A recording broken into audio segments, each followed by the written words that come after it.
The dust hadn't settled yet. It hung in the afternoon air like a shroud, golden particles dancing in the slanted rays of the dying sun.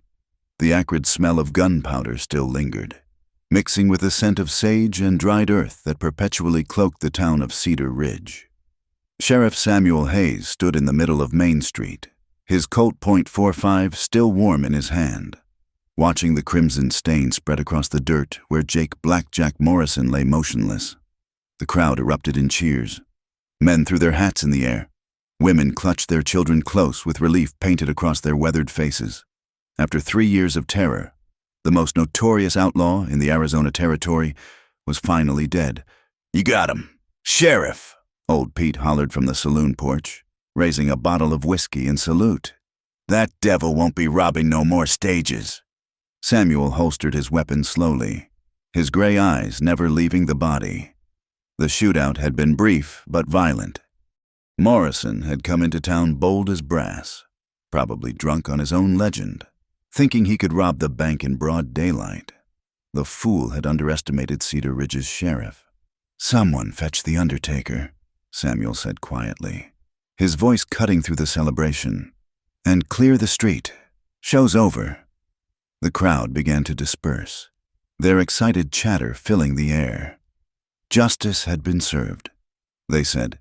The scourge of the territory was gone. Samuel should have felt satisfaction, maybe even pride. Instead, he felt only the familiar hollow weight that came after taking a life, no matter how justified. Then he saw her. She emerged from between two buildings like a ghost, moving against the flow of the celebrating townspeople. Her dress was simple brown calico, faded from too many washings, and her dark hair was pulled back in a severe bun. But it was her eyes that stopped him cold, deep green, like sage after rain, and filled with such profound sorrow that Samuel felt it like a physical blow. She walked straight to Morrison's body, her steps measured and deliberate. The crowd fell silent as recognition dawned. This was her, the outlaw's wife. Whispers rippled through the gathering like wind through wheat. "That's her, ain't it? Morrison's woman. Bad blood, that one. Apple don't fall far from the tree." She knelt beside the body, her movements graceful despite the hatred radiating from the crowd. With gentle fingers, she closed Morrison's eyes and straightened his collar, as if preparing him for Sunday service rather than a pine box burial. Not a tear fell from her eyes, but her hands trembled slightly as she worked. Samuel found himself moving closer, drawn by something he couldn't name. "Ma'am," he said softly, "you need to step back. The undertaker's coming." She looked up at him then, and the force of her gaze nearly staggered him. There was grief there. Yes, but also fury, pride, and something else, a wild, untamed quality that reminded him of a trapped mountain cat. "His name was Jacob," she said, her voice low and steady. "Not Blackjack. Not Morrison the Terrible, just Jacob." She stood slowly, smoothing her skirts. He was 28 years old.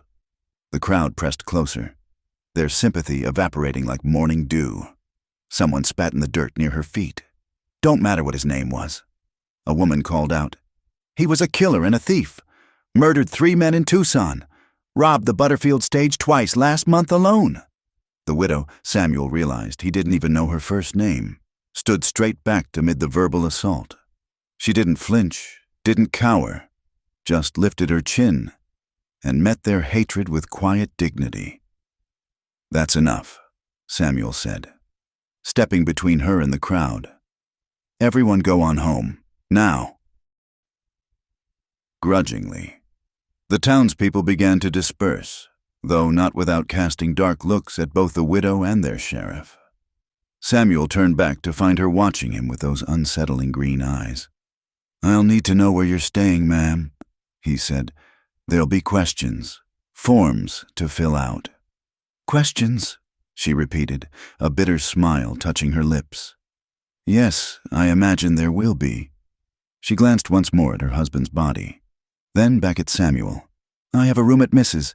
Donnelly's boarding house, though I suspect that arrangement will no longer be acceptable." As if summoned by her words, "Mrs." Donnelly herself appeared, her face pinched with disapproval. "You can collect your things and be gone within the hour," the older woman announced. "I run a respectable establishment. I won't have the widow of a criminal under my roof." The widow nodded as if she'd expected nothing less. "Of course." Samuel watched this exchange with growing unease. The woman had committed no crime, yet she was being punished for her husband's sins. It didn't sit right with him, but he also understood the town's fear. Outlaws often ran in packs. Their women were usually complicit, or at least knowledgeable about their crimes. "Sheriff Hayes!" Mayor Thornton's voice boomed across the street. The portly man was striding toward them, his face flushed with exertion and excitement. "Well done, sir. Well done indeed. This calls for a celebration. The town council will want to—" He stopped short when he noticed the widow, his expression souring. "What's she still doing here?" "She has every right to be here," Samuel said evenly. "She's broken no laws." "Perhaps not," Thornton said, mopping his face with a handkerchief. "But her presence is unsuitable. Surely you can see that. Sheriff, the good people of Cedar Ridge have suffered enough at the hands of her husband. They shouldn't have to endure a daily reminder of their torment." The widow laughed then, a sound devoid of humor. "A reminder? Is that what I am?" She looked around at the gathered townspeople who had crept back to witness this new drama. "You want me gone because I remind you that the monster you feared was also a man? That he had a life beyond robbing your stages and banks? Now see here," Thornton began, but she cut him off. "I'll leave," she said simply, "as soon as I bury my husband. The cemetery's for decent folk," someone called out. "Not for murderers and thieves. Then I'll bury him myself." She shot back. "In the desert where you can't be offended by his presence." Samuel had heard enough. "Ma'am, if you'll come with me, we can discuss the arrangements." He took her elbow gently, steering her away from the hostile crowd. She allowed herself to be led, though he could feel the tension in her arm, like a wire stretched too tight. They walked in silence to his office, the late afternoon sun casting long shadows across the dusty street. Behind them, the undertaker's wagon creaked to a stop beside Morrison's body. Inside the sheriff's office, the widow sat in the hard wooden chair across from his desk, her hands folded neatly in her lap. Up close, Samuel could see she was younger than he'd first thought, perhaps 25, with fine lines around her eyes that spoke of hard living rather than age. "Your name, ma'am?" he asked, pulling out the necessary paperwork. "Elizabeth Morrison," she replied, "though I suspect I'll need to go back to my maiden name now. Elizabeth Cole." Samuel wrote it down, noting the steady way she watched him. "How long were you married?" 7 years. "And you knew what he was?" Her lips curved in that bitter smile again. "I knew what he became. He wasn't always Blackjack Morrison, Sheriff. Once he was just a ranch hand who wrote bad poetry and brought me wildflowers." She looked out the window where the sun was setting in a blaze of orange and red. But drought and debt have a way of changing a man. One bad decision leads to another, and before you know it, you're married to a stranger who wears your husband's face. Samuel set down his pen. He'd heard similar stories before. Good men driven to desperate measures, sliding down a slope they couldn't climb back up. It didn't excuse Morrison's crimes, but it made them more human somehow. A knock at the door interrupted his thoughts. Mayor Thornton entered without waiting for permission, followed by 2 other members of the town council. "Sheriff, we need to discuss the situation," Thornton announced, glancing dismissively at Elizabeth. "The council has convened an emergency session." "What situation?" Samuel asked, though he suspected he knew. "The woman, of course. She cannot remain in Cedar Ridge. The citizens are already on edge. Having her here will only cause unrest." "She has rights," Samuel said. "She's committed no crime." "Rights," Councilman Harris, the bank owner, scoffed. "Her husband robbed my bank twice. Who's to say she wasn't involved? Who's to say she won't try to finish what he started?" Elizabeth stood abruptly. "If you're going to discuss my fate, gentlemen, at least have the courtesy to address me directly." The men looked uncomfortable, as if they'd forgotten she could speak for herself. "Very well," Thornton said stiffly. "Mrs. Morrison, Miss Cole," she corrected. "Miss Cole, the council has decided it would be best for all concerned if you left Cedar Ridge immediately. And if I refuse, then we'll make things difficult for you," Harris said with barely concealed threat. "No one will sell to you, rent to you, or employ you. You'll find Cedar Ridge a very inhospitable place." Samuel stood, his chair scraping against the floor. "You can't do that. It's not legal." "Perhaps not," Thornton admitted. "But it's necessary for the peace and safety of our town." He turned to Samuel with a calculated look. "Unless, of course, someone were willing to take responsibility for her, to vouch for her behavior and ensure she causes no trouble." The room fell silent. Samuel understood immediately what was happening. The council was backing him into a corner, using his own sense of justice against him. "What exactly are you suggesting?" he asked, though he already knew. "You killed her husband, Sheriff," Thornton said smoothly. "Some might say that gives you a certain obligation. The town would rest easier knowing she was under proper supervision. Your supervision." Elizabeth's eyes flashed with fury. "I am not a child or a criminal to be supervised." "No," Harris agreed. "But you are the widow of one. And in this town, that's close enough." Samuel looked at Elizabeth, saw the proud set of her shoulders, the defiant tilt of her chin.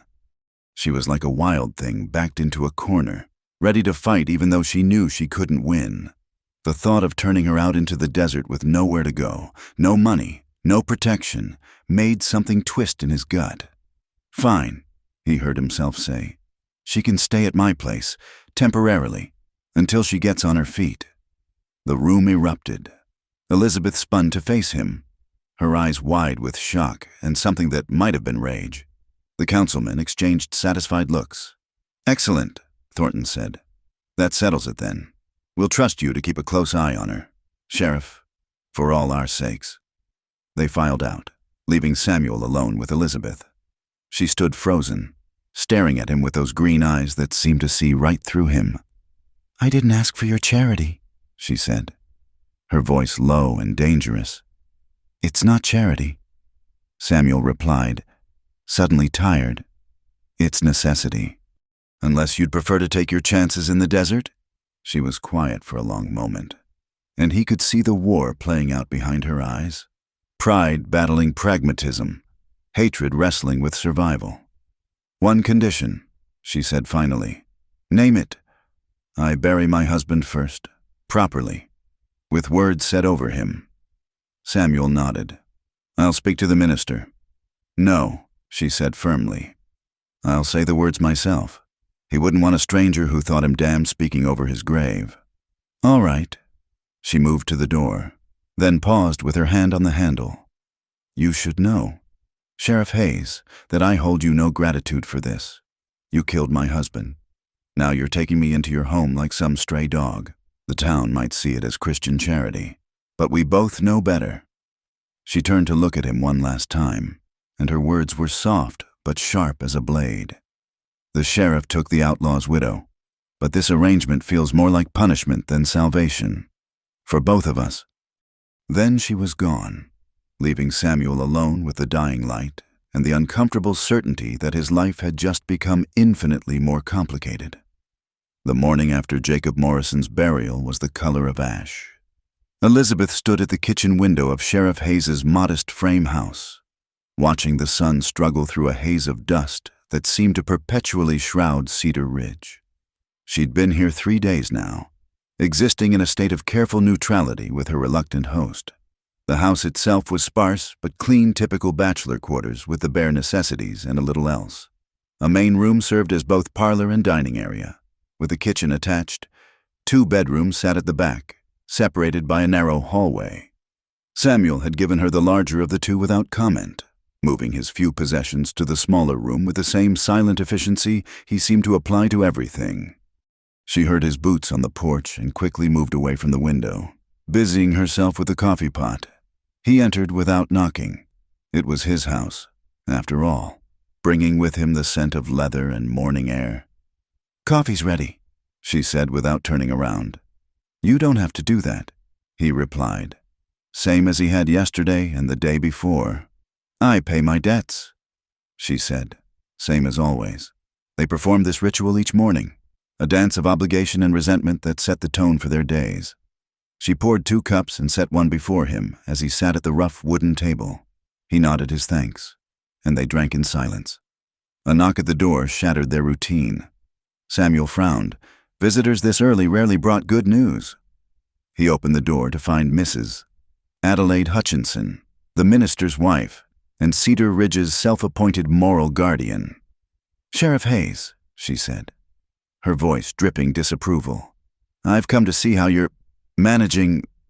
Her eyes found Elizabeth immediately, taking in every detail from her simple dress to the coffee cup in her hand.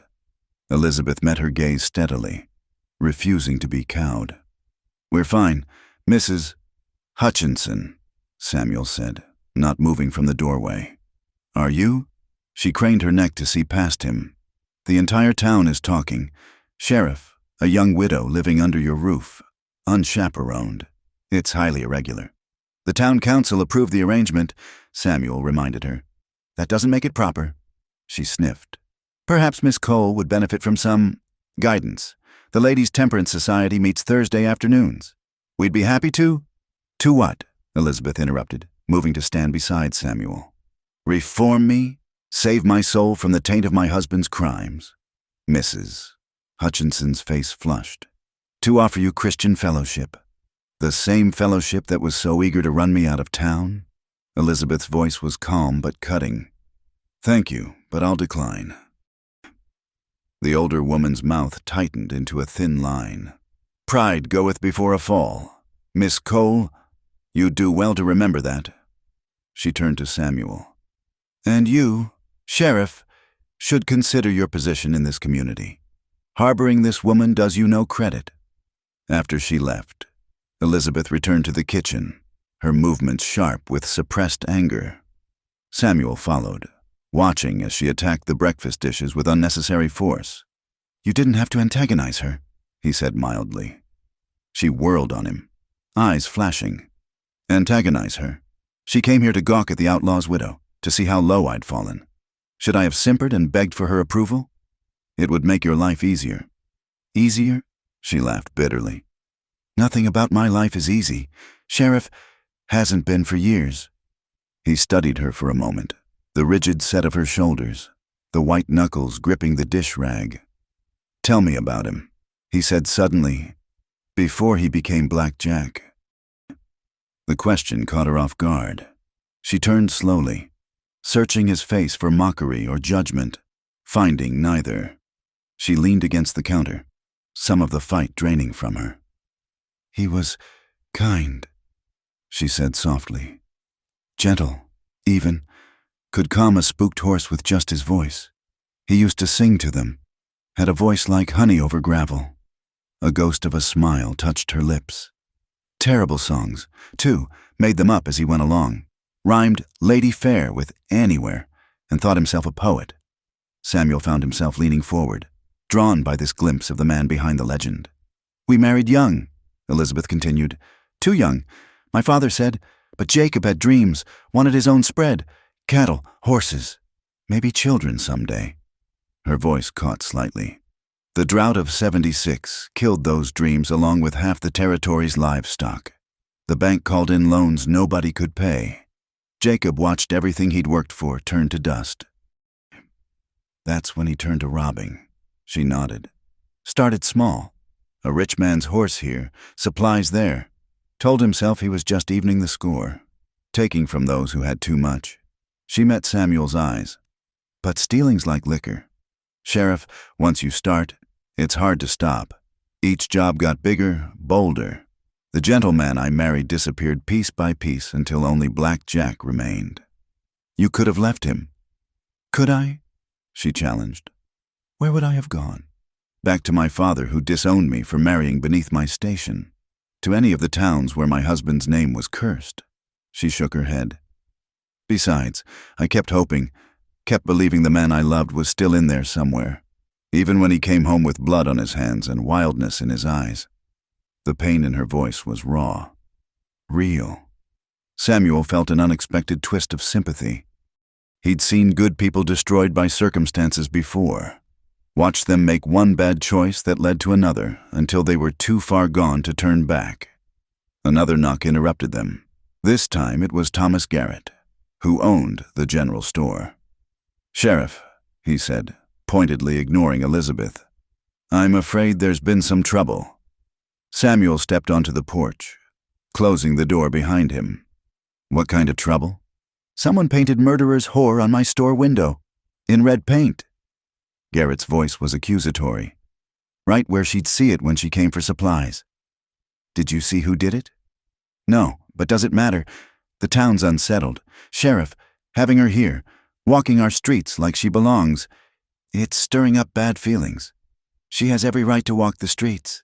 Tom?" "Rights." Garrett spat into the dirt. "Her husband killed Walt Patterson. Walt's widow has to see his killer's wife every day. Where are her rights?" Samuel had no answer for that. The Pattersons had been good people, and Walt's death during a stage robbery had hit the town hard. "I'll look into the vandalism," he said finally. "You do that." Garrett turned to leave, then paused. "You might also want to know that some of the boys are talking, saying maybe you've gotten too soft, too sympathetic to the criminal element." The threat was subtle but clear. Samuel watched him go, jaw tight with anger. When he went back inside, Elizabeth was standing by the door, having heard every word. "I'm poison," she said simply. "Everything I touch turns bitter. That's not, isn't it?" She moved past him toward her room. "I'll stay inside. No need to inflame things further. You can't hide forever." She paused at her doorway. "Watch me." For the next 3 days, she kept her word. Samuel would leave for his rounds to find her already sequestered in her room. When he returned, she'd emerge only long enough to prepare meals, then disappear again. The house felt haunted by her absence presence, filled with the weight of unspoken words. On the 4th night, Samuel found her sitting in the dark parlor, staring at nothing. "This isn't working," he said. "No," she agreed. "It's not." He lit a lamp, the warm glow revealing the exhaustion etched on her face. "You can't live like a ghost in my house." "Your house?" She laughed humorlessly. "Yes, that's what it is. Your house, your town, your rules. I'm just the unwelcome burden you've been saddled with. That's not what I meant. Isn't it?" She stood, began pacing. "Do you know what the worst part is? Not the names they call me or the hate in their eyes. It's this." She gestured around the room. "This polite prison where we pretend civility while choking on resentment." "What do you want me to say?" Samuel's own frustration boiled over. "That I'm happy about this arrangement. That I enjoy being caught between duty and the town's anger. I want you to admit the truth." The words exploded from her. "That you hate having me here as much as I hate being here. That every time you look at me, you see him, the man you killed." The silence that followed was deafening. They stood facing each other in the lamplight, two people bound by circumstance and tragedy. "Yes," Samuel said quietly. "Sometimes I see him. See the moment I pulled the trigger. And sometimes—" He paused, struggling with the admission. "Sometimes I see you, just you, and that's worse. Worse? Because it makes him human, makes what I did less black and white." He ran a hand through his hair. "It's easier when they're just outlaws, just threats to eliminate. But you make me remember he was someone's husband, someone's love." Elizabeth sank back into the chair, the fight draining from her. "He wasn't a good man at the end," she said softly. "I know that, but he was mine." "I know." They sat in silence as the lamp flickered between them. "Finally," Elizabeth spoke, her voice barely above a whisper. "The sheriff took the outlaw's widow, but her kiss felt like revenge." Samuel's head snapped up. "What?" She met his eyes, and there was something wild and dangerous in her gaze. "That's what I tell myself at night. When I lie in your bed, the bed you gave me out of duty and guilt, I imagine what it would be like to make you feel what I feel, to take something from you the way you took from me. Elizabeth, would it shock you to know I've thought about it?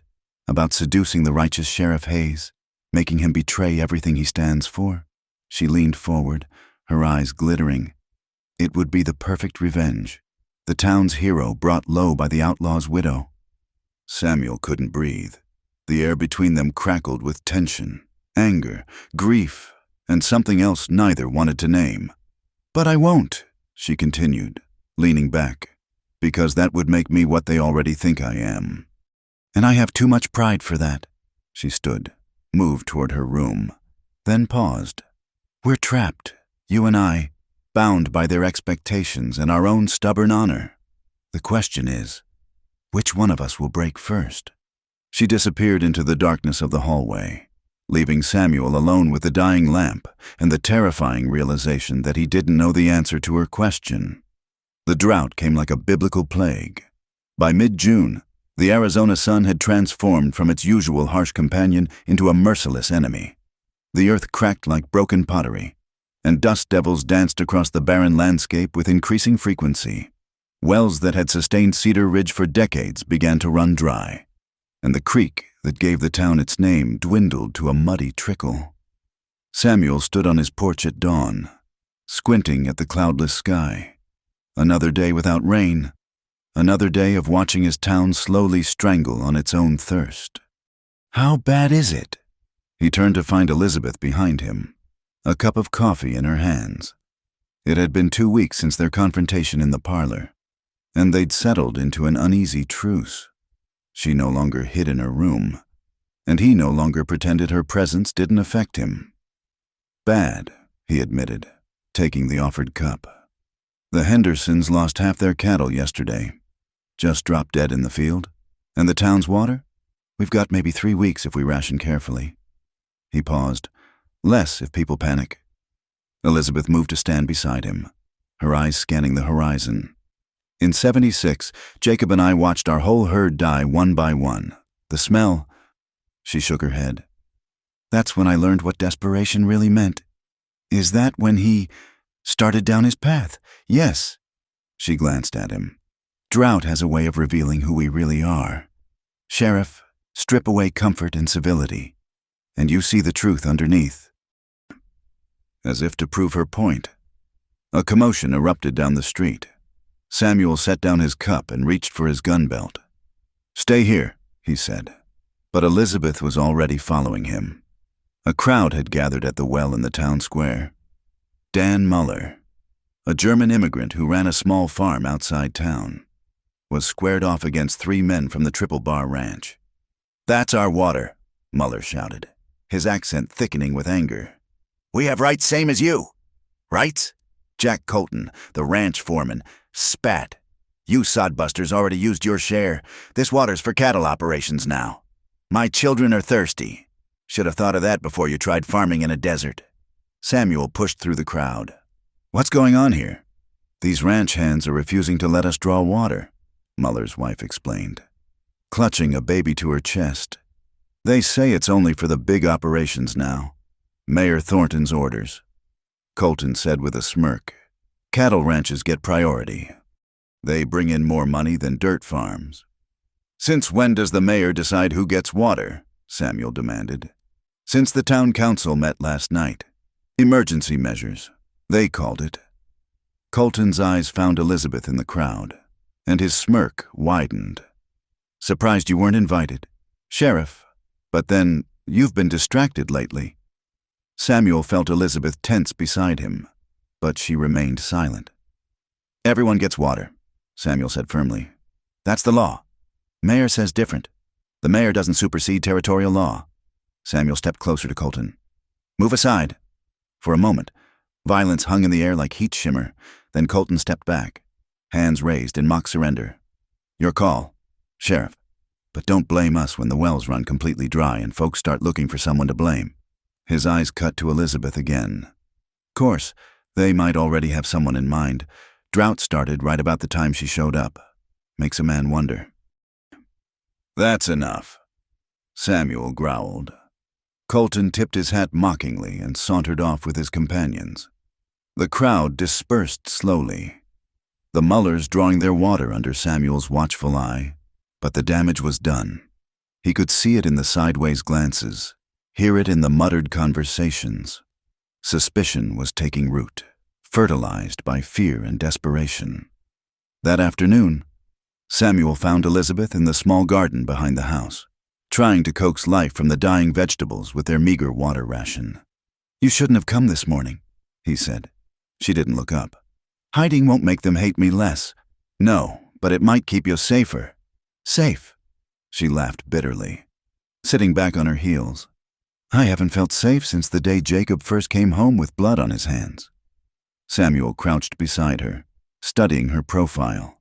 Sweat had created clean tracks through the dust on her face, and her hair was coming loose from its usual severe bun.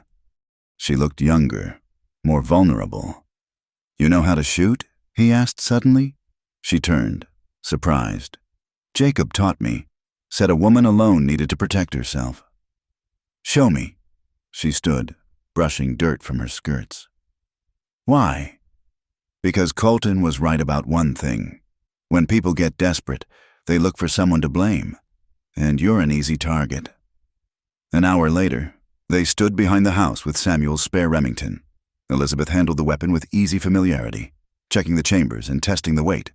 "Targets that can on the fence post," Samuel said. She raised the gun, sighted, and fired. The can spun off the post with a metallic clang. Again. She reset, fired. Another hit, then another. 6 shots, 6 hits. "You're better than half my deputies," Samuel admitted. Jacob was a good teacher. She handed the gun back. "Before he became what he was just a man who wanted his wife to be safe." "And after?" Her eyes went distant. "After, he wanted me to be dangerous." That evening, as they prepared supper together, a habit that had developed without discussion, a rider appeared at their door. It was Miguel Santos, who worked a small spread north of town. "Sheriff, we got trouble," he said, hat in hand. "Rustlers hit the Patterson ranch. Took what cattle survived the drought." Samuel's jaw tightened. Mary Patterson had suffered enough. "How many?" 20 head, maybe more. They're driving them north, toward the canyon lands. Get Deputies Morrison and Baker. We'll ride within the hour." Miguel glanced nervously at Elizabeth.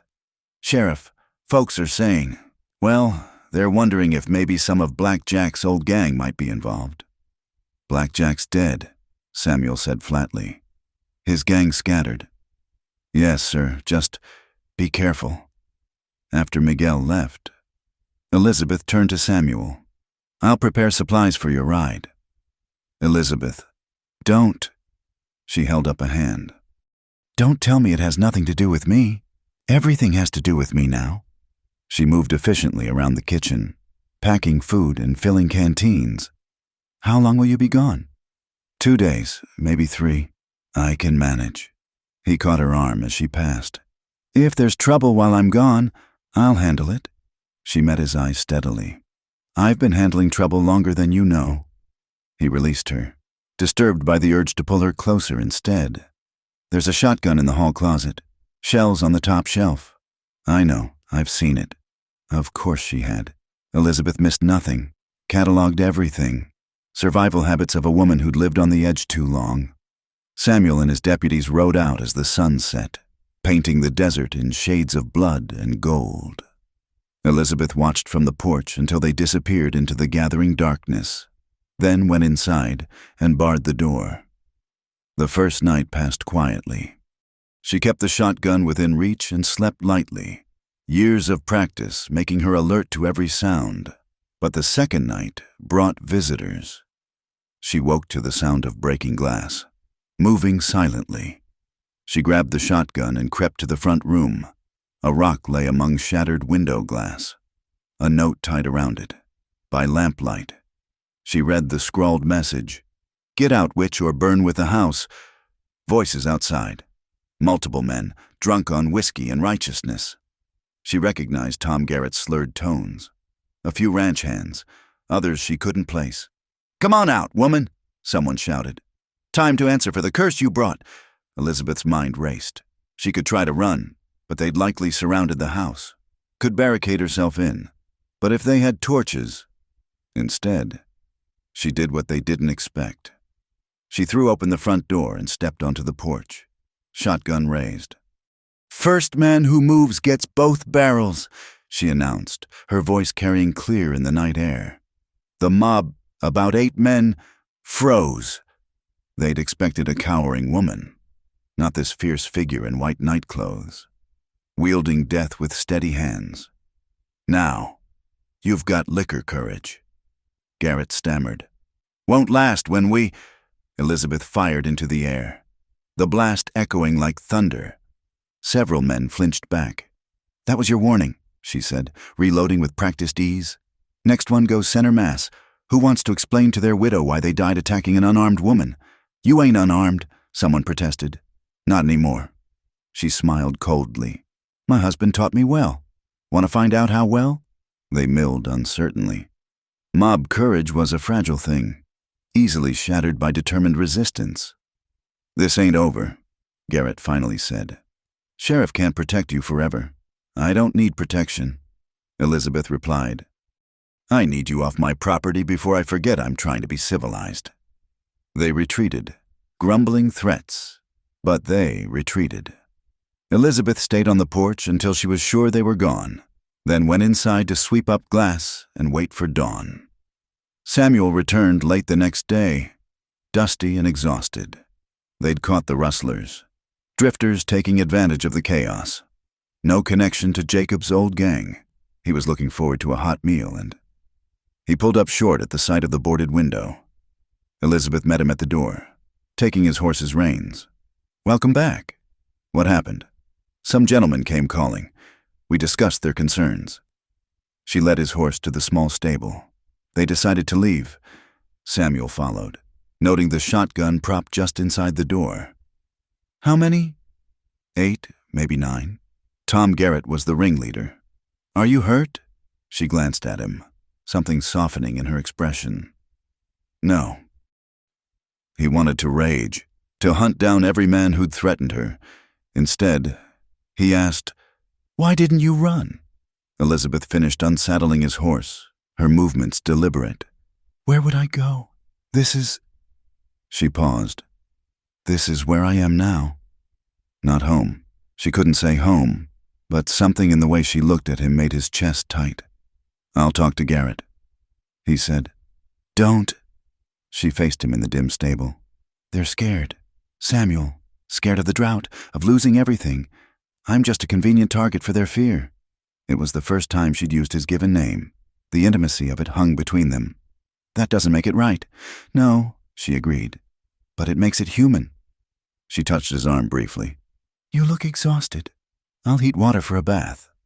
As she walked back to the house, Samuel realized something had shifted. The woman who'd stood alone against a mob wasn't the same broken widow who'd arrived weeks ago.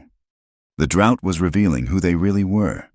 She'd said, he was beginning to see who Elizabeth Cole really was. And God help him, he admired what he saw.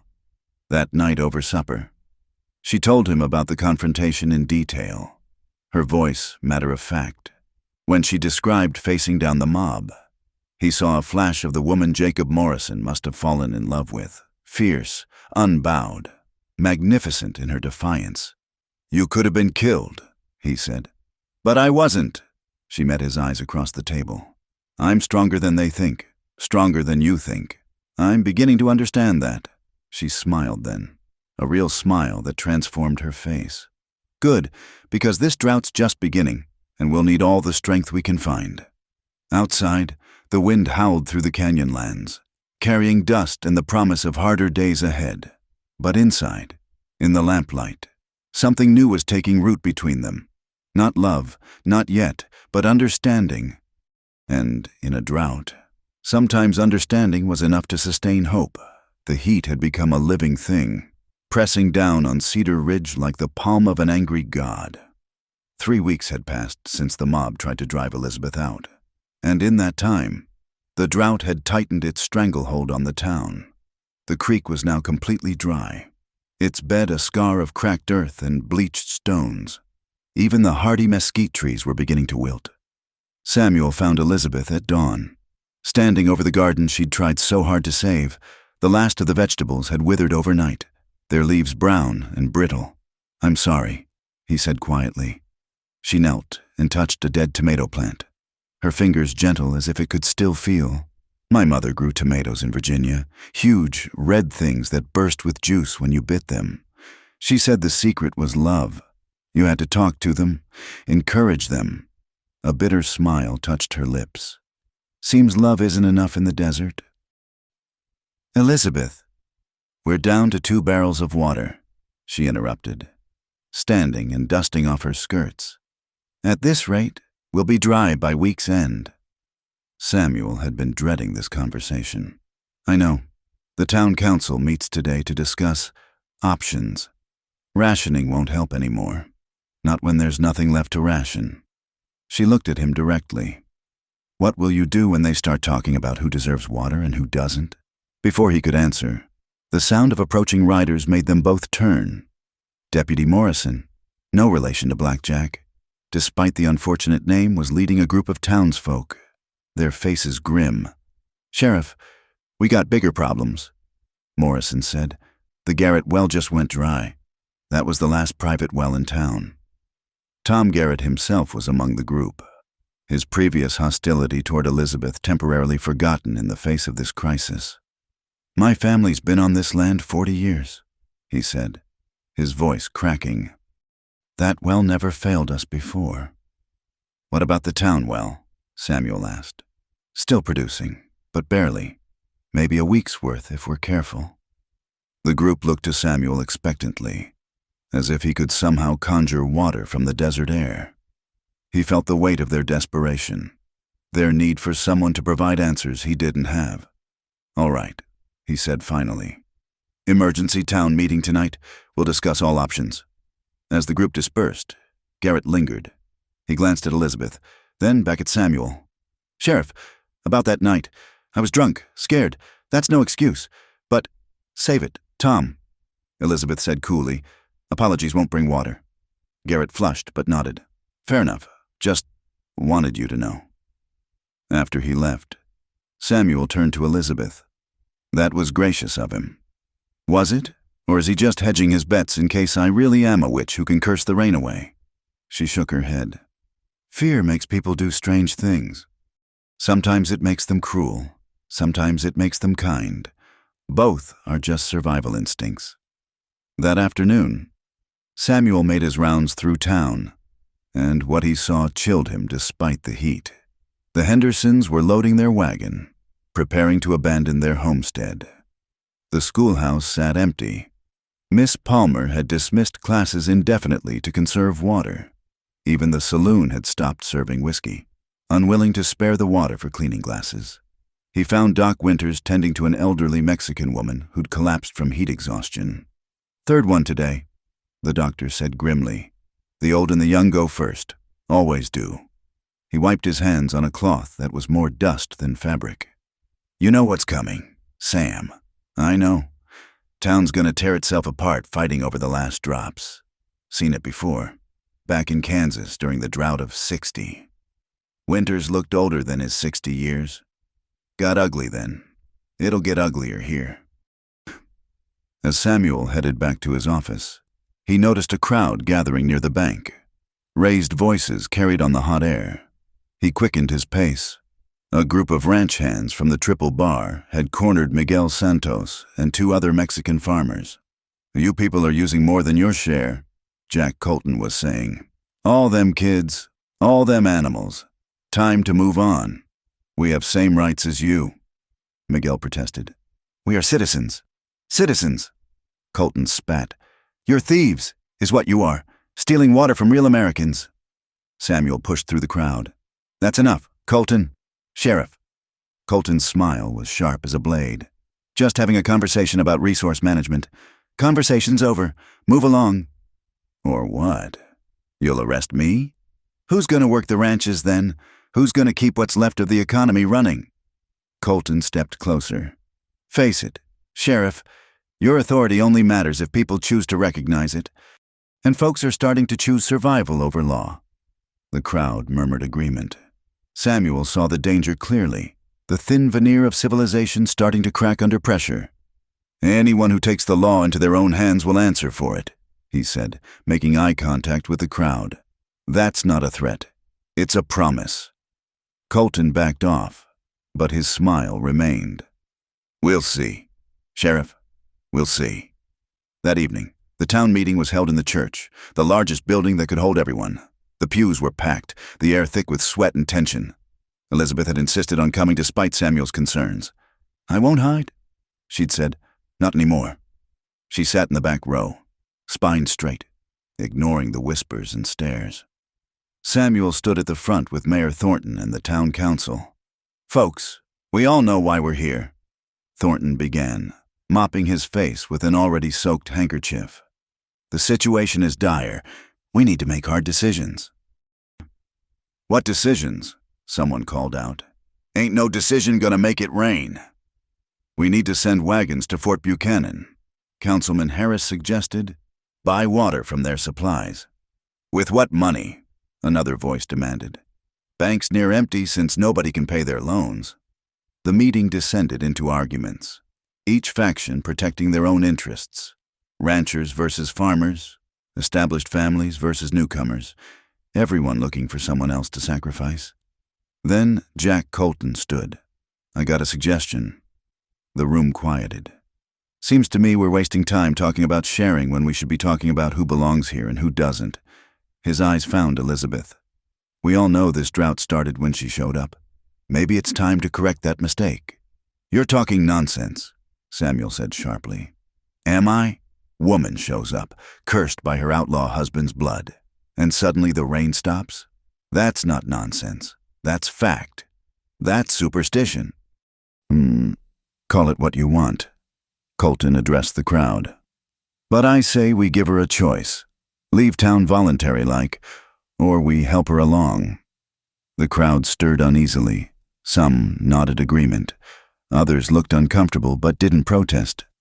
Elizabeth stood suddenly, and the room fell silent. "You want me to leave?" she said, her voice carrying clearly. "Fine, but answer me this. When I'm gone and the drought continues, who will you blame then? The Mexicans? The Chinese laundrymen? The homesteaders?" She looked around the room. "Or will you finally admit that sometimes bad things happen without anyone to blame?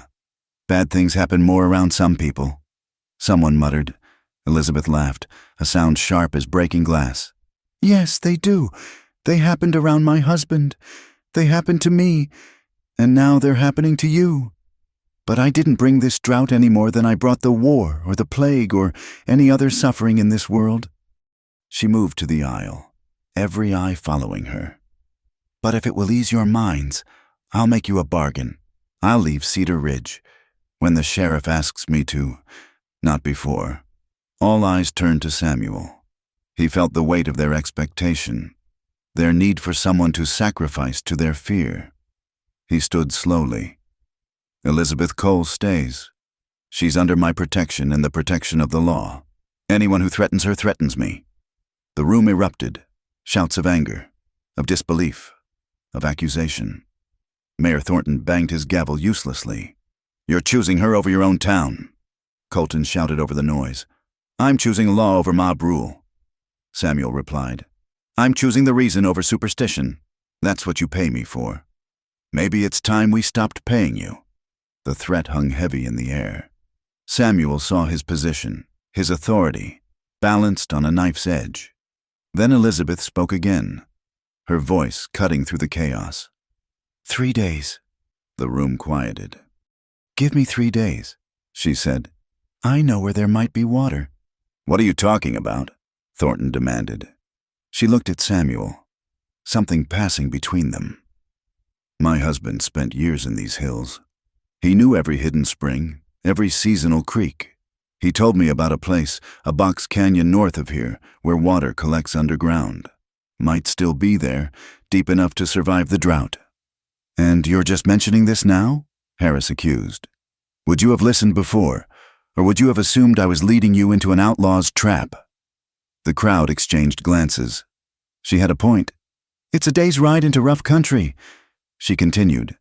"Dangerous terrain, but if there's water there—" "I'll go," Samuel said immediately. "Not alone," she replied. "You'll need me to find it." Jacob's directions were specific to how his mind worked. "I'll go too." Miguel Santos stepped forward. "If she's willing to risk herself for water, least I can do is help." One by one, others volunteered. Not many, Doc Winters, the Morrison deputy, a few farmers desperate enough to grasp at any hope. Colton sneered, "Fools, you're following a killer's woman into the desert on a fairy tale." "Maybe," Elizabeth agreed. "But what's your alternative? Stay here and fight over the last drops until we're all dead." The meeting broke up with grudging agreement to let them try. As people filed out, Samuel caught Elizabeth's arm. "Is this real? The water?" She met his eyes. "Jacob mentioned it once when he was drunk. Said it was his emergency cache, his last resort. I don't know if it's there, but it's hope. Yes." She smiled sadly. "Even if it's false hope, it might buy us time. Time for rain, time for reason to prevail." They stood close in the emptying church, and Samuel was struck again by her courage, her willingness to risk herself for people who despised her. "Why?" he asked softly. She was quiet for a moment. "Because I'm tired of being the outlaw's widow.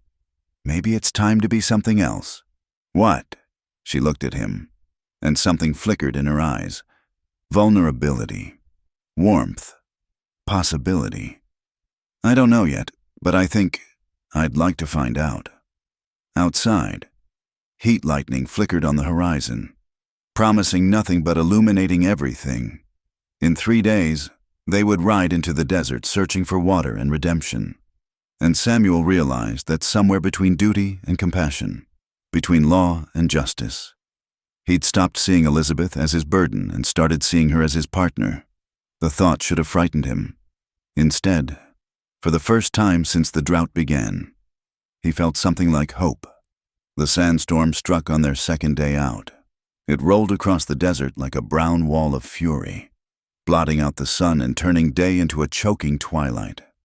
Samuel had seen storms before, but nothing like this. A malevolent force that seemed bent on scouring all life from the earth. "Into the rocks!" he shouted, though his words were swallowed by the howling wind. The search party, 8 souls brave or desperate enough to chase Elizabeth's promise of water, scrambled for shelter among a cluster of boulders. Samuel grabbed Elizabeth's arm as she struggled with her spooked horse, pulling her into the meager protection of an overhanging rock.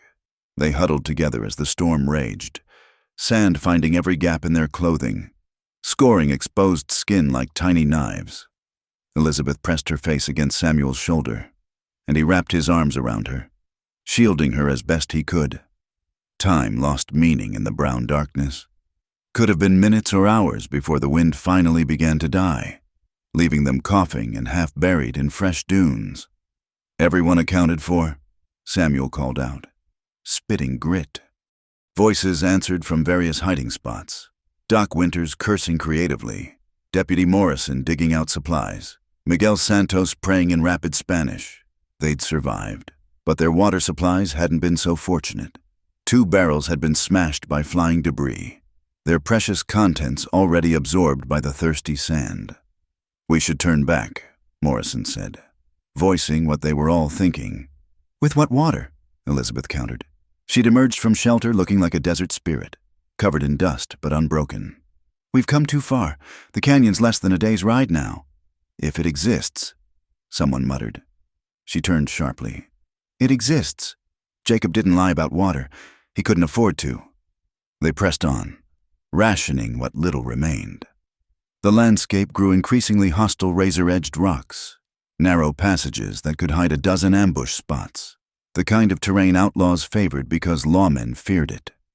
That night, they camped in a box canyon eerily similar to what Elizabeth had described. But it was dry as bone, offering only shelter, not salvation. "Tell me about this place," Samuel said, sitting beside her as she stared into their small fire. "Jacob's hidden spring." She was quiet so long he thought she wouldn't answer. Then, he called it his church, said it was the only place he could still hear God's voice. She smiled bitterly. Funny thing for a man like him to say. Maybe not. Maybe the guilty need churches most of all. Is that why you became a lawman? To build churches out of jail cells? No. Samuel considered the question seriously. I became a lawman because I thought the world could be divided into right and wrong. Good people and bad. Simple. And now? Now I know better. He looked at her profile in the firelight. Your husband wasn't born an outlaw. You weren't born to be his widow. Sometimes life pushes us into shapes we never meant to take. And sometimes we push back. She turned to face him fully. That's what this is. You know, my push, my chance to be more than Jacob Morrison's ghost. You're already more than that. Am I? She leaned closer, her eyes reflecting the flames. Then why do I feel him watching every time I look at you? Why do I hear his laugh when I catch myself thinking things I shouldn't? What things? The question came out rougher than intended. She held his gaze steadily. You know what things. The fire crackled between them. Around the camp, the others slept or pretended to. The desert night wrapped them in its vast silence. And Samuel felt the last walls of propriety crumbling like the drought-stricken earth. Elizabeth. I know, she whispered. I know all the reasons why not. You killed my husband. I'm your responsibility. The town already whispers. I know. Her hand found his in the darkness. But I'm so tired of being defined by the dead. Samuel turned her hand over, tracing the calluses that spoke of hard work and harder years. Such a small hand to have held so much sorrow. When this is over, he said carefully. When we find water or don't, when the town decides my fate, then we'll talk about the living. She squeezed his hand once and let go. The living don't always get to wait for the right time.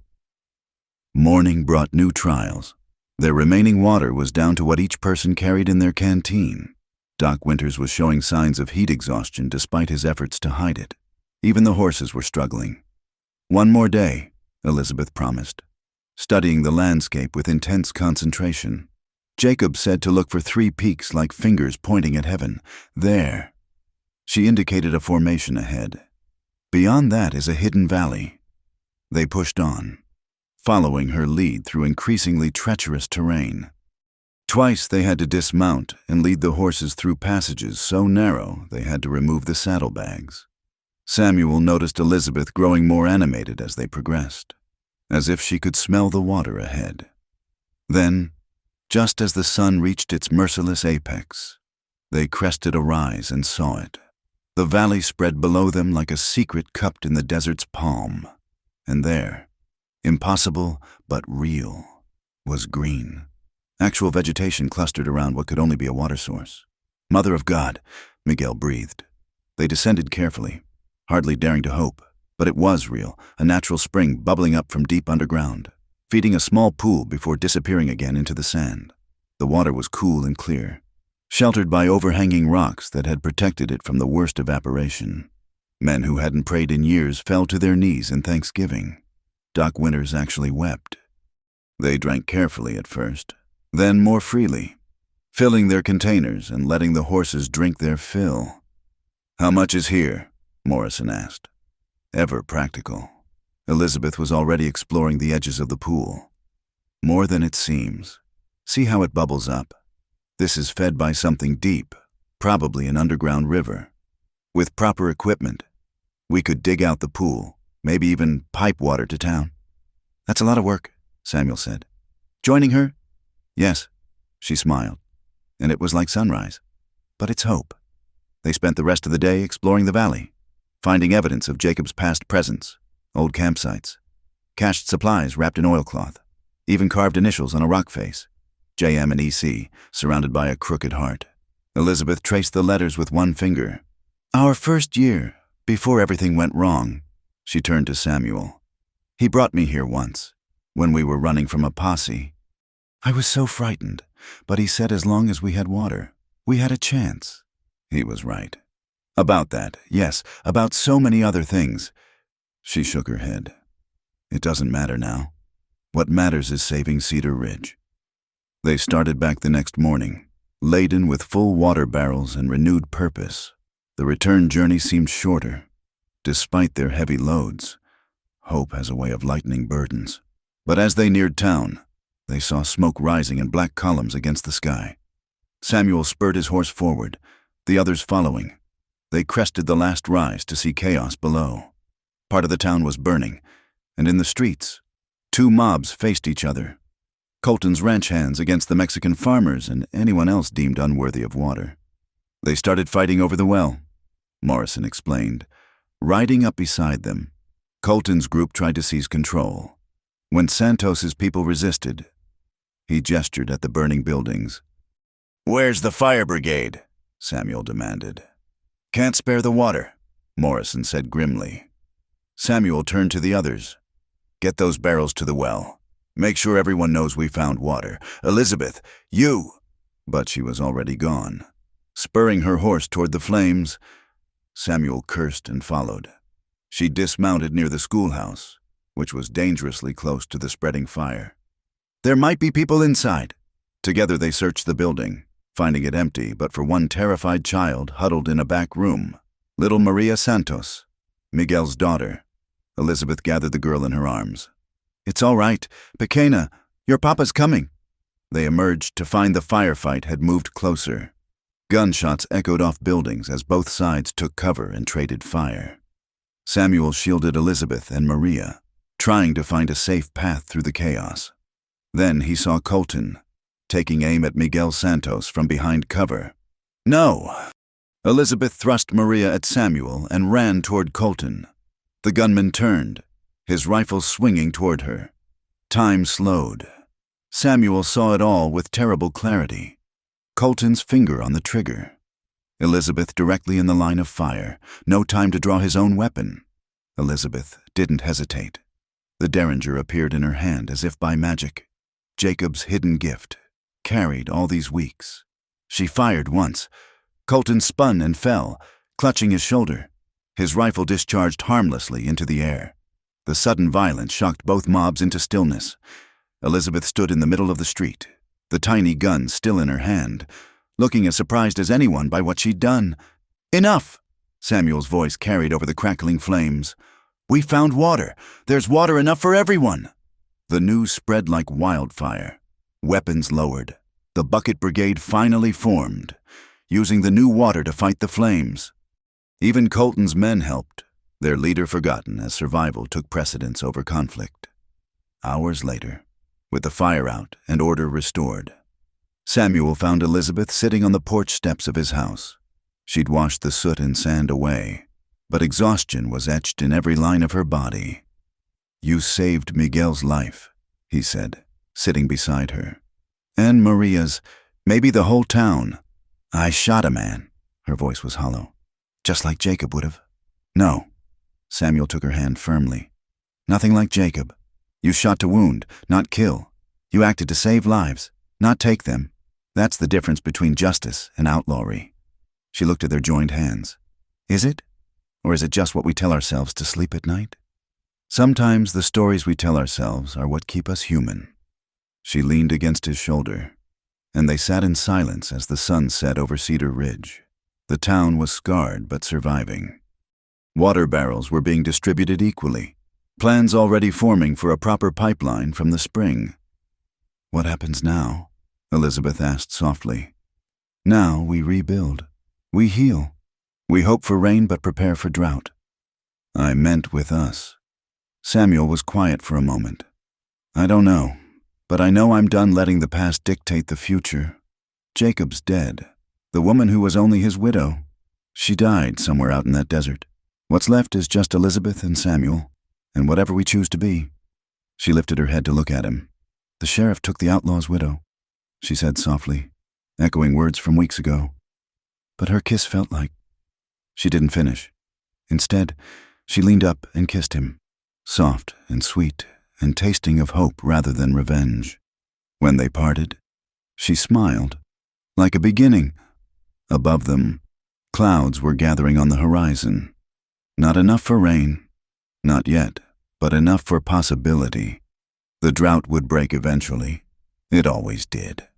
And when it came, Cedar Ridge would be ready, not the same town it was, but perhaps a better one. A town where an outlaw's widow could become simply a woman, and a sheriff could learn that justice and mercy were not opposites, but partners, like the desert and the rain that gives it life. The riders came at dawn, their dust cloud visible long before the men themselves.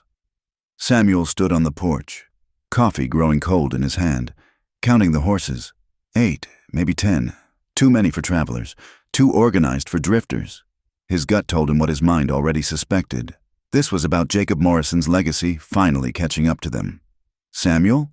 Elizabeth emerged from the house, still in her morning wrapper, hair loose around her shoulders. She'd taken to rising early with him these past 2 weeks since they'd found the water, since that kiss had changed everything between them. "Get dressed," he said quietly, "and load the rifle." She didn't question him, just disappeared back inside. He heard her moving quickly, efficiently. The habits of an outlaw's wife died hard. By the time the riders reached the edge of town, Samuel was waiting in the street, badge polished and visible. Deputy Morrison flanked him on the left, shotgun casual in his arms. But they were only 2 against whatever was coming. The lead rider was a man who looked carved from the same harsh stone as the desert itself. Tall, lean, with eyes like chips of flint and a face marked by old violence. He reined in just outside comfortable speaking distance, his men spreading out in a practiced semicircle. "Sheriff Hayes," the man said, touching his hat brim in mock courtesy. "Name's Frank Garrison. I believe you have something that belongs to me. Unless you lost some cattle through here. I doubt that," Samuel replied evenly. Garrison smiled, revealing teeth too white for a man who lived rough. "Not someone, Jake Morrison's widow." Samuel felt his spine stiffen. "Elizabeth Cole is a citizen of Cedar Ridge. She belongs to no one but herself.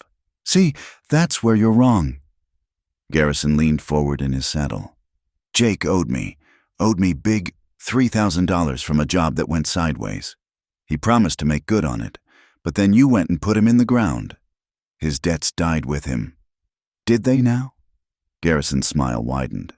"Funny thing about debts, Sheriff, sometimes they pass on to next of kin, and since Jake spent my money on that pretty little wife of his, setting her up nice, buying her fancy clothes and such, I figure she's my collateral." The other riders chuckled, an ugly sound in the morning quiet. Samuel noticed townspeople beginning to gather, drawn by the commotion. Tom Garrett stood in his store doorway. Doc Winters peered from his office window. "You're talking about a person, not property," Samuel said, fighting to keep his voice level. "Am I? Way I hear it, you've been keeping her at your place, your property. Might say, so let's call this a business transaction. I'll take the woman off your hands. Call the debt square. You can go back to your quiet life, and nobody has to bleed today." "The answer is no." Garrison's expression hardened. "I wasn't really asking. Sheriff, see those men behind me? Everyone rode with Jake at some point. They know this town, know its weaknesses. You got, what, 1 deputy? Maybe a few townsmen who can shoot straight? We got 10 hard cases who've been killing since before you pinned on that star. You threatening my town? Stating facts, but I'm reasonable. The woman comes with us. We ride out peaceful. She stays, and..." He shrugged. "Well, Jake always said Cedar Ridge would burn real pretty." Samuel heard footsteps behind him. Without turning, he knew Elizabeth had emerged from the house, felt rather than saw her move to stand beside him. "Hello, Frank," she said, her voice steady as granite. "Lizzie." Garrison's grin turned predatory. "Been a while. You're looking good. Jake always did have fine taste. What do you really want?" "What's mine? 3,000 in gold that your husband stole. Jacob didn't steal from you. You gave him that money to buy into the Prescott job. When it failed, when he betrayed us to save his own skin, you mean..." Samuel glanced at Elizabeth, seeing surprise flicker across her face. This was news to her, too. That's not what happened, she said. No? Then why'd he run? Why'd he hole up here instead of meeting us like planned? Garrison spat in the dust. I'll tell you why. Because he made a deal. Probably with some lawman. Trade our necks for his freedom. You're wrong. The gold. Lizzie. That's all I want. What Jake took from the Butterfield job. What he was supposed to share. I know he hid it. You know where. Elizabeth's laugh was bitter. If Jacob had gold hidden, do you think I'd have been darning his socks and patching his clothes? We barely had enough to eat most days. You're lying. She's not, Samuel interjected. I've been through Morrison's effects. There's no gold. Garrison's eyes narrowed. Maybe. Or maybe the good sheriff's already found it. Split it with the widow in exchange for her gratitude. Samuel's hand moved toward his gun, but Elizabeth caught his wrist. There's another way, she said, addressing Garrison. You want what you're owed? Fine. I'll work it off. Give me 6 months. I'll pay you back every cent. Elizabeth. No, Samuel started, but she squeezed his wrist harder. How? Garrison asked, intrigued despite himself. The water we found. The town's setting up a company to manage it. Maybe supply other settlements. I'll work my share. Give you the profits. 3,000 in 6 months?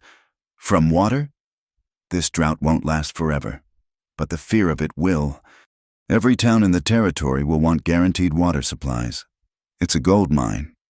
Frank, just a different kind. Garrison considered this, his men shifting restlessly behind him. Samuel could see him calculating, the certainty of profit versus the risk of a fight. Counteroffer, Garrison said finally. You come with us now. Work off the debt in other ways. Shouldn't take more than a few months in the right establishments? The insult hung in the air like a physical thing. Samuel felt Elizabeth go rigid beside him, felt his own rage building like a thunderhead. Get out of my town, he said, his voice deadly quiet. Or what? Garrison challenged. You'll arrest us? For what crime? Talking. It was then that Miguel Santos stepped out of the crowd, rifle in hand. Then Doc Winters, old but steady. Tom Garrett emerged from his store, shotgun prominent, one by one. The townspeople of Cedar Ridge took positions along the street. The lady said no, Garrett called out. That's good enough for us. Garrison's confident smile faltered. He'd expected fear, division, the same weakness that had let men like him prey on towns across the frontier. He hadn't expected unity. This ain't over, he snarled. You people just signed your death. The shot came from behind Samuel. Elizabeth stood with her derringer extended, smoke wisping from its barrel. Garrison's hat spun off his head. A neat hole punched through its crown. The next one goes lower, she said calmly. You have 10 seconds to clear out. 10. You crazy. 9. Frank, one of his men said nervously. The arithmetic had changed. 10 guns against a whole town was no longer favorable odds. 8. This ain't finished. Garrison snatched up his hat, wheeled his horse. 7. The outlaws retreated in a thunder of hooves and curses. The town watched until they disappeared into the desert heat shimmer. Elizabeth lowered the gun, her hand trembling now that the moment had passed. Samuel gently took the weapon from her. They'll be back, she said quietly. Maybe, but they'll find us ready. He looked around at the townspeople still holding their positions. All of us. That evening, an emergency town meeting convened. The same church that had hosted calls for Elizabeth's exile now buzzed with plans for defense. We need watchers on the ridges, Samuel outlined. Garrison's type likes to strike at night. Tom, can you organize? Already on it, Garrett interrupted. Got volunteers for round-the-clock watches. I can teach the women to shoot, Elizabeth offered. Several ladies who'd previously shunned her nodded agreement. My vaqueros, no tracking, Miguel added. We can scout for their camp. As plans took shape, Samuel marveled at the transformation. Crisis had a way of clarifying things. Elizabeth was no longer the outlaw's widow, but their defender. The Mexicans weren't competitors for water, but allies against a common threat. Later. As the meeting wound down, Mayor Thornton approached Samuel and Elizabeth. Miss Cole, he said formally, The council would like to offer you a position with the Cedar Ridge Water Company as a full partner. Elizabeth's eyes widened. Thank you. No, Thornton said gruffly. Thank you. You saved this town twice over. Least we can do is make you part of it proper. That night, Samuel found Elizabeth on the porch, staring out at the darkness where Garrison's threat lurked. He was telling the truth, wasn't he? Samuel asked. About Jacob betraying them? I don't know. Maybe, toward the end, Jacob was different, desperate. He might have, she sighed. It doesn't matter now. It does if there's really gold hidden somewhere. If there is, I don't know where. Jacob kept secrets, even from me. She turned to him. Especially from me. Samuel pulled her close, feeling the tension in her body. We'll handle whatever comes. Will we? She looked up at him. I've brought nothing but trouble to your life. Samuel, Garrison, the town's anger. Now this threat of violence. Maybe I should... Don't. He kissed her forehead. Don't even think it. But you brought water to a dying town. You stood between Miguel and a bullet. You faced down 10 armed men with a derringer and pure courage. He tilted her chin up. You brought me back to life. Elizabeth, I was going through the motions before you came. Being a sheriff, but not really living. Just existing. Samuel, I love you, he said simply. Not because I have to protect you, not because of guilt or duty. I love your strength, your stubbornness, the way you refuse to break, no matter what the world throws at you. Tears gathered in her eyes. I love you too, but I'm scared. Scared Garrison will hurt you to get to me. Scared the town will turn on you again. Scared I'll always be the outlaw's widow, no matter what else I become. Then we'll be scared together, Samuel said. But we won't let fear win. She kissed him then, fierce and desperate and full of hope despite everything. When they parted, she managed a small smile. The sheriff took the outlaw's widow, she whispered. But her kiss felt like... Love, Samuel finished. It felt like love. They stood together on the porch, watching the stars wheel overhead, somewhere in the darkness. Threats gathered like storm clouds. But for now, in this moment, they had each other. They had a town willing to fight for them. They had water and hope and the beginnings of a future neither had dared imagine. The past was not done with them yet. Jacob's legacy, Garrison's threat, the town's long memory, all would have to be faced, but they would face it together. And that made all the difference. In the distance, a coyote howled at the moon. Elizabeth shivered, and Samuel held her tighter. Whatever comes next, he said, we'll handle it. Together. Together. And in the vast silence of the desert night, that promise felt stronger than any outlaw's gun or town's judgment. It felt like truth. The town council meeting was in full swing when Jack Colton limped in, his arm still in a sling from Elizabeth's bullet 3 weeks prior. The room fell silent as he made his way to the front, his boots echoing on the wooden floor. I've got something to say, he announced, glaring at the council members, about the sheriff and his woman. Mayor Thornton sighed heavily. Mr. Colton, if this is about pressing charges for your injury, it's about the truth. Colton turned to face the packed room. You're all fools if you think Garrison rode off for good. He'll be back, and when he comes, it won't just be the Morrison woman who pays. It'll be all of us. We've increased patrols, Samuel said from his position by the wall. The town is prepared. Prepared? Colton laughed bitterly. You think a few farmers with rifles can stop Frank Garrison? He's raided entire military supply trains. He's burned settlements that had real soldiers defending them. What's your point, Jack? Garrett asked impatiently. My point is, we're risking everything for her. He jabbed a finger toward Elizabeth, who sat straight-backed beside Samuel. One woman who brings nothing but trouble.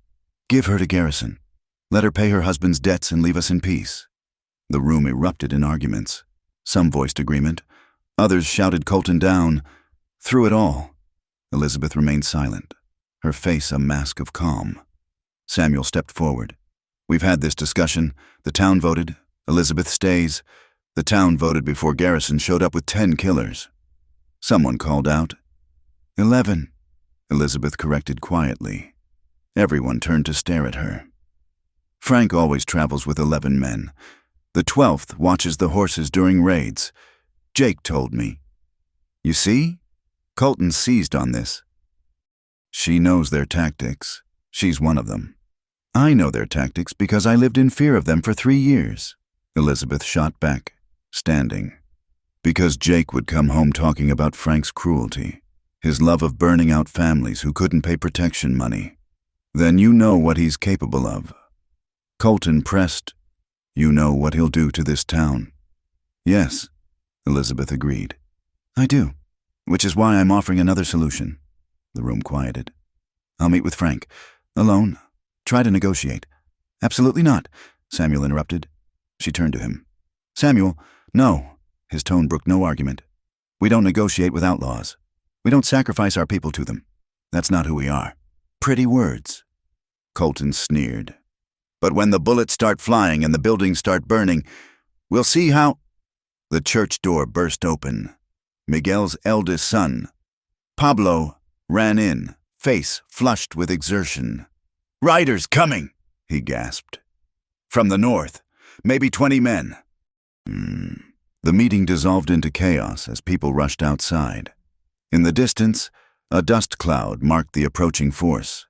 But as it drew closer, Samuel relaxed slightly. That's not Garrison, he said. That's an army patrol. Sure enough, a column of cavalry rode into town, led by a captain bearing the insignia of Fort Buchanan. He was young for his rank, with the kind of sharp eyes that missed nothing. Sheriff Hayes, the captain dismounted. I'm Captain William Porter. We received word you might be having trouble with Frank Garrison's gang. Word travels fast, Samuel said carefully. It does when it concerns army payroll robberies. Porter's smile was thin. Garrison hit a supply convoy last month, killed 3 of my men. We've been tracking him since. He was here 3 weeks ago, Samuel offered. Made threats, but rode out when faced with resistance. He's camped about 15 miles northwest, Little Box Canyon with good water. Porter studied Elizabeth with interest. You'd be Mrs. Morrison? Miss Cole, she corrected. Of course. Your late husband rode with Garrison. Years ago, before. She gestured vaguely. Before things ended. I see. Porter turned back to Samuel. We plan to move on Garrison's camp at dawn. Could use local guides who know the terrain. You'll have them. Samuel promised. Good. Porter's expression grew serious. There's one more thing. We have evidence that Jacob Morrison was feeding us information about the gang's movements. He was trying to arrange amnesty in exchange for helping us capture Garrison. The silence that followed was deafening. Elizabeth sank onto a nearby bench, face pale. Jake was informing, she whispered. For the last 6 months of his life. Porter confirmed. He never got the chance to complete the deal. Garrison must have suspected something, because Morrison stopped communicating with us. Next we heard, he was dead. Samuel felt the pieces clicking into place. Jake's increasing desperation, his final robbery attempt in broad daylight, the actions of a man who knew his time was running out. That's why Garrison wants his money so badly, Elizabeth said slowly. He thinks Jake betrayed him for army gold. There was no gold. Porter said, just a promise of freedom that Morrison never lived to claim. The crowd digested this revelation. The notorious Blackjack Morrison, trying to go straight. It changed things, shifted perspectives in subtle but important ways. This doesn't matter now, Colton argued, though with less venom than before. Garrison's still out there, not for long, Porter assured him. With the sheriff's help, we'll end this threat permanently. That night, plans were made. Samuel would ride with Porter's troops, along with several volunteers from town. Elizabeth wanted to come, but Samuel refused. You're too valuable to risk, he told her privately. Garrison wants you specifically. We can't give him that opportunity. I can handle myself. I know you can. But I need you here, helping coordinate the town's defenses. If something goes wrong, if Garrison slips past us." She nodded reluctantly. "Be careful, please." "Always am. Liar." She kissed him fiercely. "Come back to me. Samuel Hayes. That's an order." They rode out in the pre-dawn darkness, 20 soldiers and 6 townsmen, moving silent as ghosts through the desert. Miguel led them through hidden passes Jake had once used, shortcuts that would put them above Garrison's camp by sunrise. The attack, when it came, was swift and decisive. Garrison's men, caught between the canyon walls in superior numbers, fought viciously but briefly. When the gun smoke cleared, 8 outlaws were dead, 3 wounded, and 1 notable absence. "Where's Garrison?" Samuel demanded of a wounded outlaw. The man spat blood. "Gone.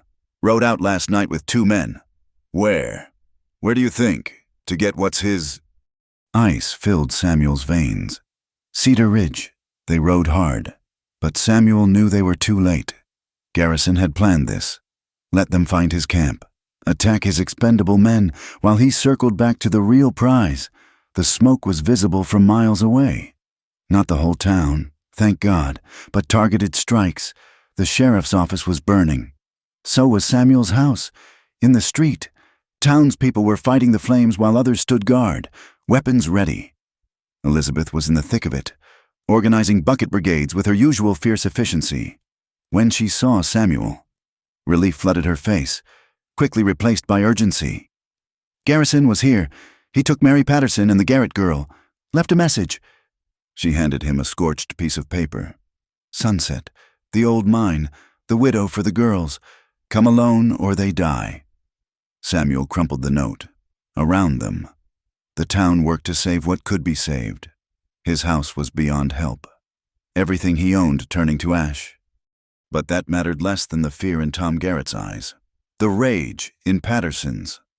"I'll go," Elizabeth said quietly. "Like hell you will." "Samuel." "We'll find another way. There is no other way, and you know it." She gripped his arms. "Those girls are 14 and 12. Garrison will kill them to prove a point. You know he will." She was right. Garrison had moved beyond money, beyond old debts. This was about power now, about breaking the town that had defied him. "I'm going with you," Samuel said. He said alone. "I don't care what he said." He turned to Porter, who'd been listening grimly. "Captain, how fast can you get your men positioned around the old Copper Crown mine? Give me 2 hours." "You have one." As preparations were made, Elizabeth pulled Samuel aside. "There's something I need to tell you. About Jake's gold." His stomach dropped. "It's real?" "I don't know. Maybe. The night before he died, Jake was drunk, rambling. He kept saying, 'Elizabeth's crown, Elizabeth's crown.' I thought it was nonsense, but—" "The Copper Crown mine." Samuel breathed. "He hid something there?" "Possibly. Or it could mean nothing." She touched his face. "Either way, this ends tonight, one way or another. We finished Jake's legacy."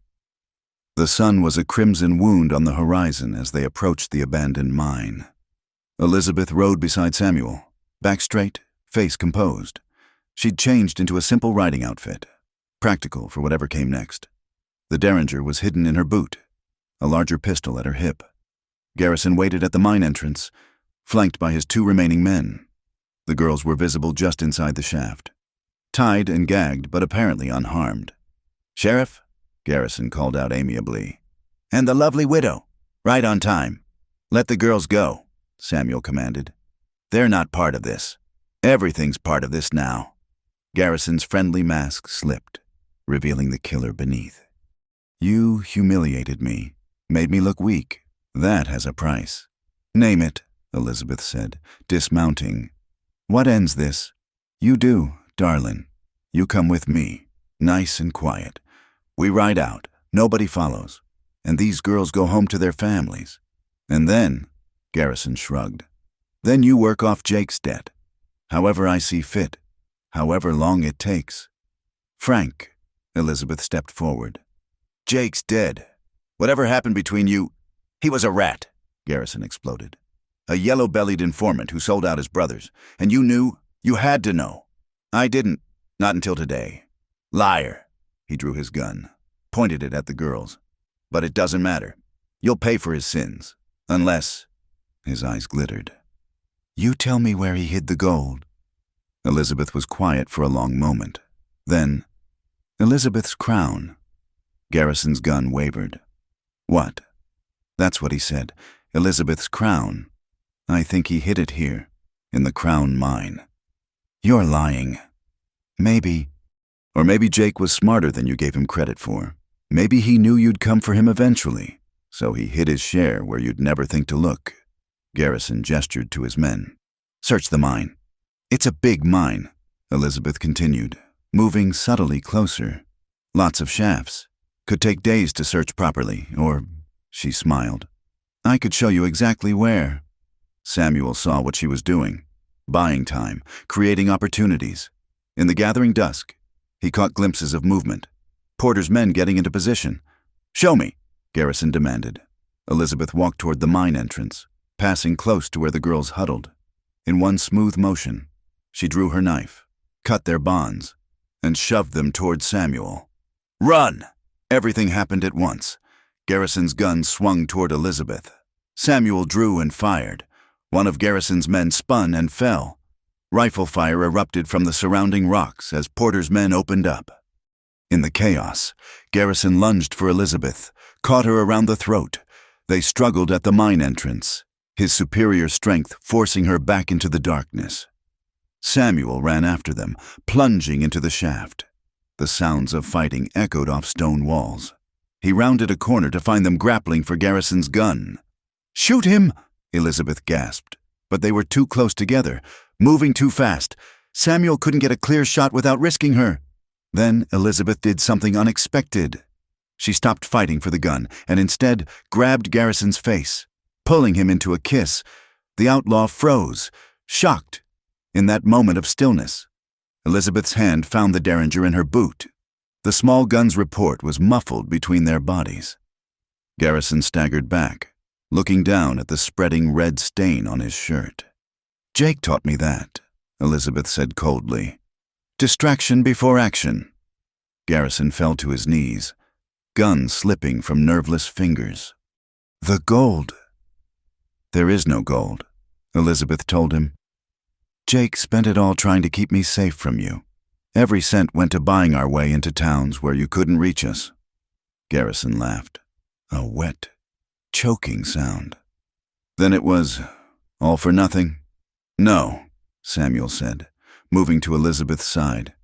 It was for the justice. Garrison toppled forward and was still.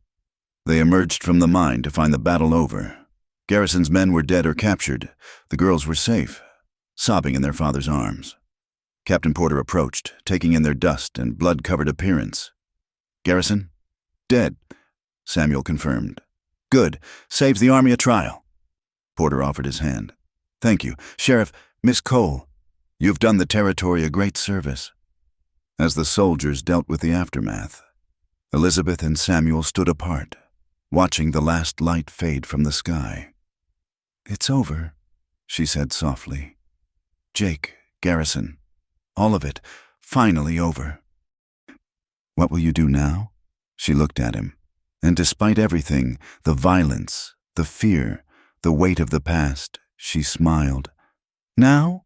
Now I stop being the outlaw's widow, stop being defined by who I was married to or what he did. She took his hands. I choose who I am now, and I choose to be Elizabeth Cole, businesswoman, member of this community, and... She squeezed his hands. The woman who loves Samuel Hayes. That's a lot of choosing. I am a decisive woman.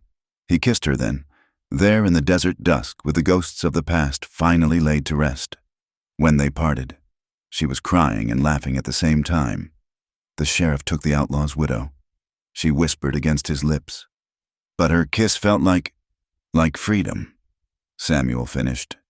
Like coming home. And it was. After all the blood and fear and sorrow, After the drought and the fire and the final violent end of Jacob Morrison's legacy, they had found something worth more than gold or water or even justice. They had found each other, and in the hard land of Arizona Territory, under stars that witnessed everything and judged nothing. That was miracle enough. Dawn broke gray and cool over Cedar Ridge, carrying the scent of rain on the wind. Elizabeth stood at the window of the boarding house room she'd rented after Samuel's home burned, watching clouds gather on the horizon. Real clouds this time, heavy with promise. A knock at her door interrupted her thoughts. "It's open," she called. Knowing who it would be, Samuel entered, hat in hand, looking uncommonly nervous for a man who'd faced down outlaws without flinching. "Morning," he said. "Morning." She smiled at his discomfort. "You look like you're about to face a firing squad." "Might prefer that," he muttered, then cleared his throat. "Elizabeth, I've been thinking, dangerous habit for a lawman? Would you let me finish?" She bit her lip to hide her smile. "Sorry, continue." He took a deep breath. "The town council met last night. They've officially commended you for your actions against Garrison. Tom Garrett even made a motion to name the new well after you, the Elizabeth Cole Memorial Well. Sounds like I should be dead. That's what I told them. Anyway, they settled on calling it Hope Spring instead. That's actually lovely. There's more." He shifted his weight, still not meeting her eyes. "They also discussed my position as sheriff." Elizabeth's heart sank. Of course, after everything, the town would still punish Samuel for his association with her. "I see," she said carefully. "When do you have to leave?" "Leave?" He looked up, confused. "I'm not going anywhere. They voted to give me a raise. Said any man who could turn an outlaw's widow into a town hero deserved hazard pay." "Oh." She felt lightheaded with relief. "That's wonderful." "Is it?" He stepped closer. "Because there's a condition. Thornton says the town can't afford another scandal. Says if I'm going to keep company with you, it needs to be proper, respectable." "And what does Mayor Thornton consider respectable?" Samuel dropped to one knee, pulling out a small velvet box. "Marriage." Elizabeth's hand flew to her throat. Inside the box was a simple gold band. Nothing fancy, but it caught the morning light like captured sunshine. "I know it's not much," Samuel said quickly. "And I know you just got free of one husband. But I love you, Elizabeth. Not because the town expects it, not because of duty or obligation. I love your courage, your strength, the way you make me see the world different. I want to build a life with you, a real life, not just surviving from crisis to crisis." "Samuel, let me finish, please." He swallowed hard. "I can't promise it'll be easy. The sheriff's salary isn't much, and there'll always be danger. Some folks might never forget who you were married to before, but I can promise to stand beside you through whatever comes, to be your partner, not your keeper, to love you as Elizabeth Cole, not as anybody's widow." She knelt down to face him, tears streaming down her cheeks. "Yes, yes, yes, you fool." She laughed through her tears. "Though you should know I'm a terrible cook. I have a temper like a wildcat, and I'll probably shoot anyone who threatens you. I'm counting on that last part." He slipped the ring on her finger, and they kissed there on the floor like young lovers, which perhaps they were, when they finally stood, brushing dust from their knees. Both were grinning. "When?" she asked. "Soon as you want. Tomorrow if—" The door burst open. Deputy Morrison stood there, rain dripping from his hat. "Sheriff, it's raining! It's actually raining!" They rushed outside to find the whole town in the street. Faces turned skyward as fat droplets began to fall. Children danced in the sudden downpour while adults held out hands and hats to catch the precious water. "The drought's breaking!" someone shouted. People embraced, laughed, cried. The Hendersons, who'd been packing to leave, began unloading their wagon. Mrs. Hutchinson stood in front of the church, arms spread wide, praising the Lord in a voice that could wake the dead. Elizabeth and Samuel stood together, letting the rain soak them through. Around them, Cedar Ridge came alive with celebration. "It's a sign," Miguel called out, noticing Elizabeth's ring. "The sheriff and Miss Cole bring good fortune." The cry was taken up by others. People who'd once shunned Elizabeth now surrounded her with congratulations. Tom Garrett shook Samuel's hand so hard he nearly dislocated it. Even Jack Colton, still nursing his wounded shoulder, offered grudging good wishes. 3 days hence," Mayor Thornton announced, assuming authority as always, "we'll have a proper wedding. The first celebration in the new Cedar Ridge." The next 3 days passed in a whirlwind. The rain continued, steady and life-giving, filling cisterns and bringing the creek back to life. The town threw itself into wedding preparations with an enthusiasm born of relief and renewal. Doc Winters offered to give Elizabeth away. "Someone needs to make sure Sam doesn't get cold feet," he said with a wink. Mrs. Patterson and the other women took over Elizabeth's wardrobe, producing a cream-colored dress that had belonged to the judge's late wife. She would have wanted it worn for happiness. "Mrs." Patterson insisted, pinning up the hem. The morning of the wedding dawned clear, the air washed clean by rain. The whole town gathered at the church, which had been decorated with desert wildflowers blooming in response to the water. Elizabeth stood at the back, nervously adjusting her veil. Through the doors, she could see Samuel waiting at the altar, looking handsome and slightly terrified in his best suit. "Ready?" Doc Winters offered his arm. "I've been ready since the day he didn't throw me out of town," she replied. They walked down the aisle to the tune of Mrs. Hutchinson's enthusiastic organ playing.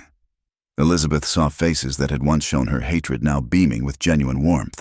The transformation wasn't complete, might never be, but it was enough.